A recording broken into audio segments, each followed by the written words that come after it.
Muito bom dia a todas e a todos. Bem, breves notas relativamente às medidas do Governo.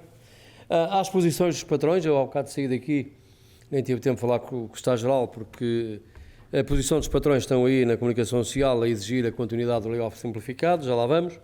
E depois a questão da TAP, que volta à ordem do dia, agora com mais premência, uma vez que o Estado conseguiu ou vai injetar capital, autorizado devidamente por Bruxelas, e, portanto, temos uma palavra a dizer.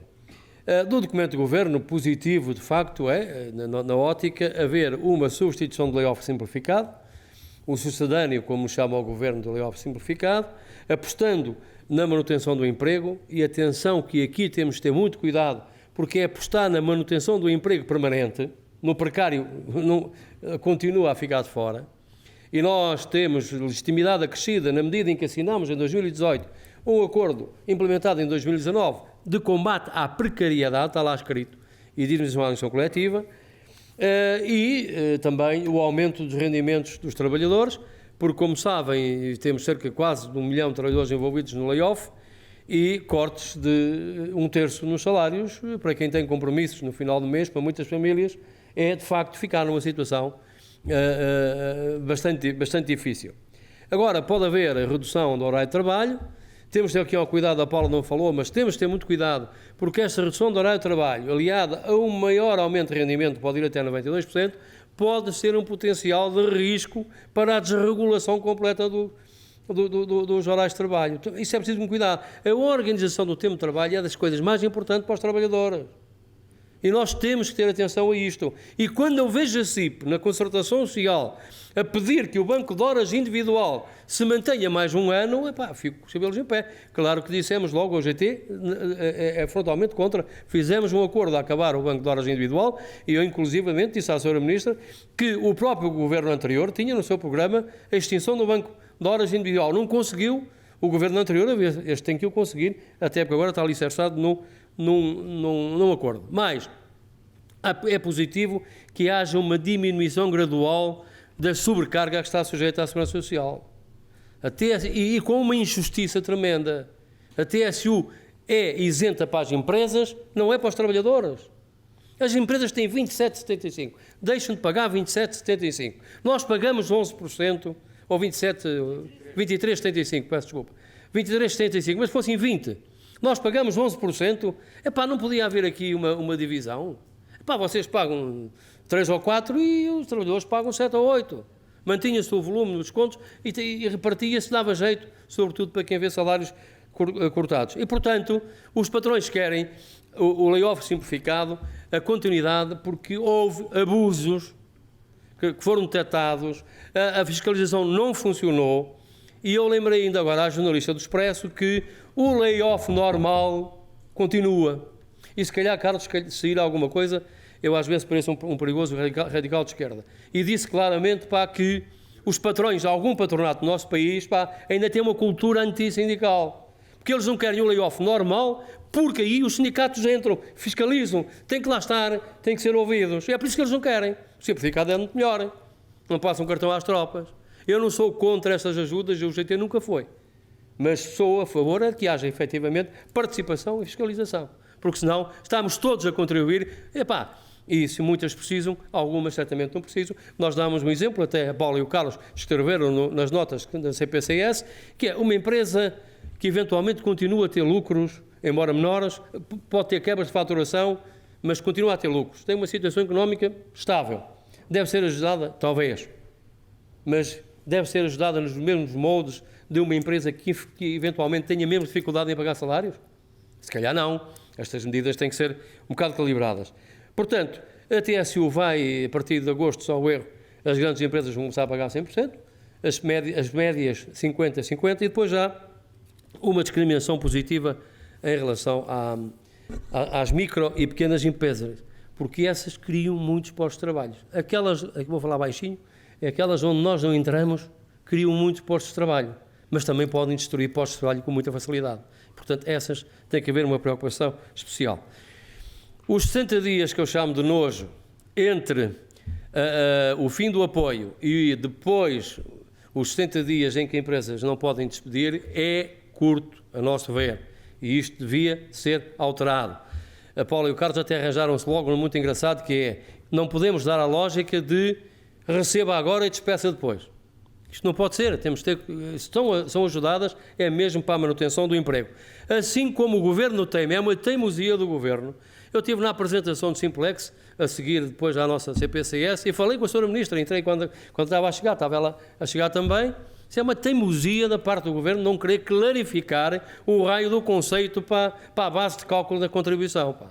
Há trabalhadores que recebem menos, mas menos dos 2/3.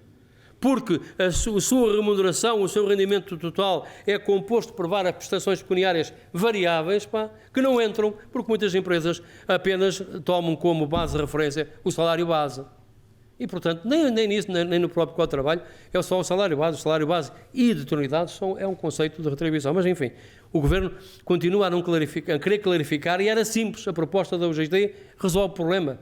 Contra a base de cálculo, aqueles que é as referências para a Segurança Social, aquilo que é o salário que vai para a Segurança Social todos os meses. Até se pode fazer uma média dos últimos 12 meses, dos últimos 3 ou 4 ou 5.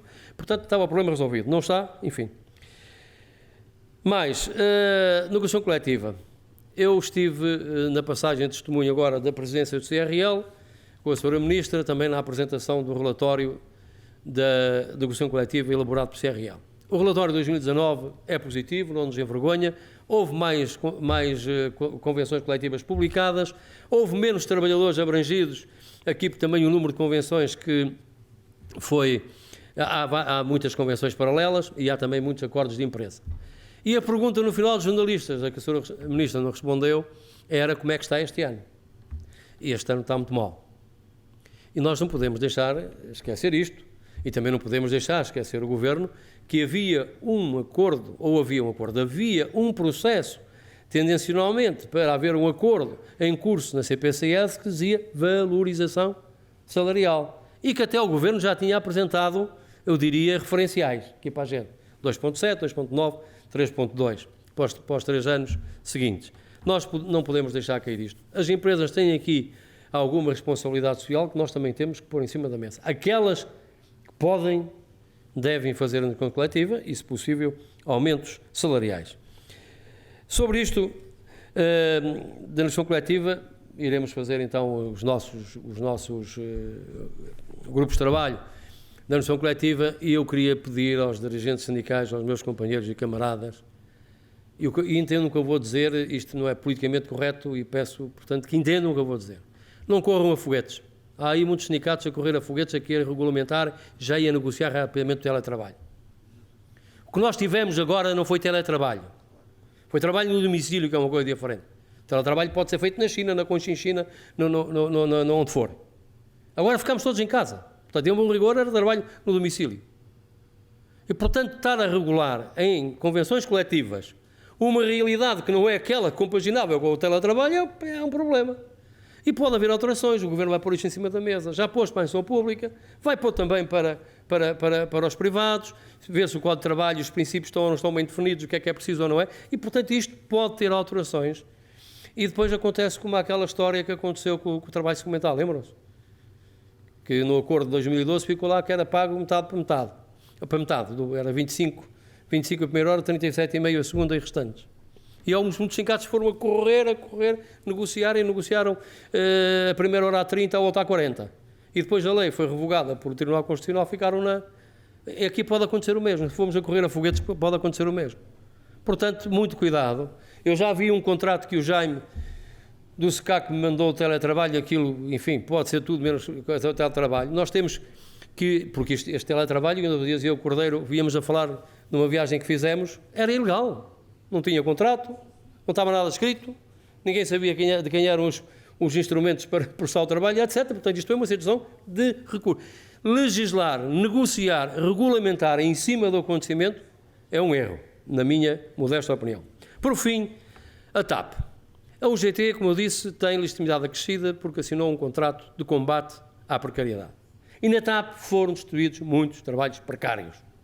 Muitos trabalhos precários. E agora nós já não falamos em despedimentos. No nosso documento falamos em não à redução de postos de trabalho da TAP. Infelizmente foi a pandemia que veio trazer à TAP a situação acionista que a UGT sempre defendeu. sim à entrada de privados, mas maioria de capital público, e agora é. O Estado tem 72,5%, se não estou em erro, os trabalhadores 5% e o Sr. Humberto Pedrosa 22,5%. Portanto, a TAP tem aqui o acionista maioritário, que é o Estado, e, portanto, o Estado tem que dar o exemplo. E queria chamar a atenção dos nossos sindicatos da TAP, o Paulo Manso do Citema, o Jaime que cá está, leiam um raio da entrevista deste gajo do Sintap, desculpem lá, pá. Temos duas entrevistas, uma do Henrique, pá, do Filipe Vac. É um camarada meu, o Filipe Vac não é da UGT, epá, e está aqui uma entrevista que não envergonha um sindicalista, com conta, peso, medida, com propostas, pá, com serenidade, a apontar os problemas e a querer resolvê-los. E depois, este José Sousa, que é do Citava, da CGTP, que nos pretendem dar lições, que os sindicalistas são eles, diz sobre os precários, diz isto. O Pedro Santos afirmou que não pode garantir que não haja despedimentos. Vejam lá, não pode garantir que não haja despedimentos. E nós dizemos, atenção, mas o Estado tem lá dinheiro, tem que dar o exemplo. E este gajo diz assim, hoje fala-se muito de um plano de estruturação que inclui despedimentos, tal, com muita pena minha, têm sido trabalhadores da empresa desde essa altura. Não consideramos despedimentos, pois resultam da não renovação de contratos a termo ou de contratos com empresas de trabalho temporário, sobretudo nos call centers. Eu desafio este gajo para dizer ao trabalhador que ele não foi despedido. Um trabalhador com contrato a termo, que juridicamente, de facto, termina, não é um despedimento, ele que vai lá dizer ao trabalhador, olha, pá, tu não foste despedido. O trabalhador foi despedido, pá. Para ele foi despedido, deixou de ter o ganha-pão. E, portanto, vem este gajo a dizer, não são despedimentos. O que vemos, vejam bem, o que vemos não são despedimentos, mas a adequação da força de trabalho à imagem atual do mercado. É pá, nem um liberal diria melhor, pá, desculpem lá, pá. Vocês aproveitem isto na TAP. Desculpem, eu não quero meter nos vossos sindicatos. Fui secretário-geral de um sindicato, sei bem o quanto ciosos são os secretários-gerais da sua quinta. Não quero meter na vossa quinta. É pá, mas aproveitem isto. Denuncio e depois diz assim. E então, mas isto é as condições exigidas pelo empréstimo de Bruxelas, tal, e pois, penso que sim. E já estamos a falar de milhares de trabalhadores que atualmente estavam ligados ao Grupo TAP, todos estes setores. Quando estes contratos terminarem em setembro e outubro, o Grupo terá perdido mais de 2.500 postos de trabalho. E depois diz, portanto, a redução já está a fazer-se. Tem sido desta forma. Lamentavelmente, não podemos fazer nada contra isto. Podemos denunciar, podemos tentar que eles evitem, podemos que eles negociem contratos com os trabalhadores, podemos. Não podemos é dizer uma coisa destas. E são estes gajos da CGTP e são estes os defensores do povo, o operário, dos marinheiros, dos camponeses, o raio que os bardas, desculpem lá, porque isto irrita-me. E tenho pena não estar hoje no ativo e isto não acontecer na minha empresa. Porque eu tirava a maioria a um sindicato deste, podem ter certeza. Muito obrigado.